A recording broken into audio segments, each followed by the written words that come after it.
ছাত্রছাত্রী, তোমাদের AI knowledge stream চ্যানেলে স্বাগত। আজকের আলোচনার বিষয় হচ্ছে দশম শ্রেণী ইতিহাসের চতুর্থ অধ্যায়টির নাম হচ্ছে সংঘবদ্ধতার গোড়ার কথা। প্রশ্নটি 4 মার্ক অথবা 8 মার্ক আসতে পারে। 4 মার্কে যদি প্রশ্নটা আসে তাহলে এই যে প্রশ্নটা আছে আমাদের ভারতের জাতীয় বিকাশে ভারত সরকারের ভূমিকা, এটা যদি আসে 4 মার্কে আসবে। আবার যদি এইভাবে আসে কি ভারতের উদ্দেশ্য ও কার্যাবলী, তাহলে একসঙ্গে যদি উদ্দেশ্য আর কার্যাবলী আসে ভেঙে ভেঙে, তাহলে তোমাদের হতে পারে 3+5 বা এক কথায় 8 মার্কে আসতে পারে। তো চলো উত্তরটি আজকে বলা যাক।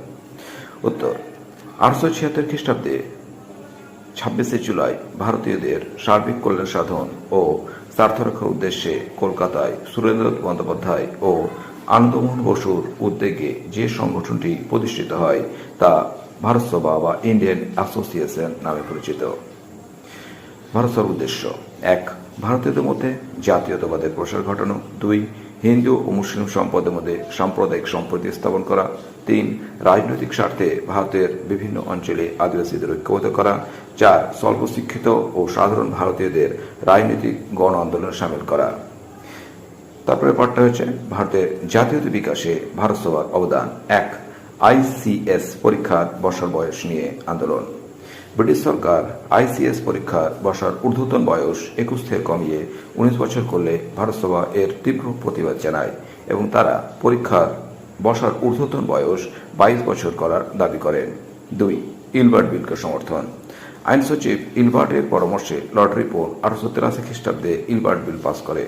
এর দ্বারা ভারতীয় বিচারকরাও ইংরেজ অপরাধীদের বিচার করতে পারতেন, কিন্তু ইংরেজেরা এর প্রতিবাদ করলে সুরেন্দ্রনাথ বন্দ্যোপাধ্যায়ের নেতৃত্বে ভারত সভা এই বিলকে সমর্থন জানিয়ে আন্দোলন গড়ে তোলেন। 3. বিভিন্ন দমনমূলক আইনের বিরুদ্ধে প্রতিবাদ। লর্ড লিটন 1878 খ্রিস্টাব্দে দেশীয় ভাষায় সমাজপত্র আইন ও অস্ত্র আইন চালু করেন।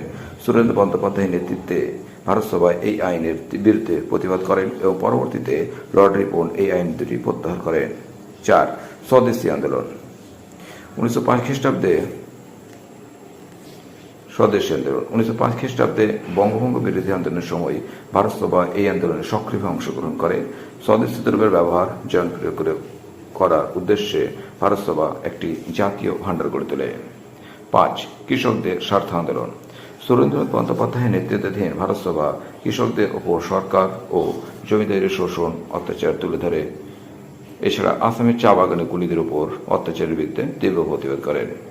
উপসংহার: এইভাবে ভারত সভা তথা ইন্ডিয়ান অ্যাসোসিয়েশন ভারতের জাতীয়তাবাদী আন্দোলনের উন্মেষ ও বিকাশে সহায়তা করেছিল, আর এই কারণে সুরেন্দ্রনাথ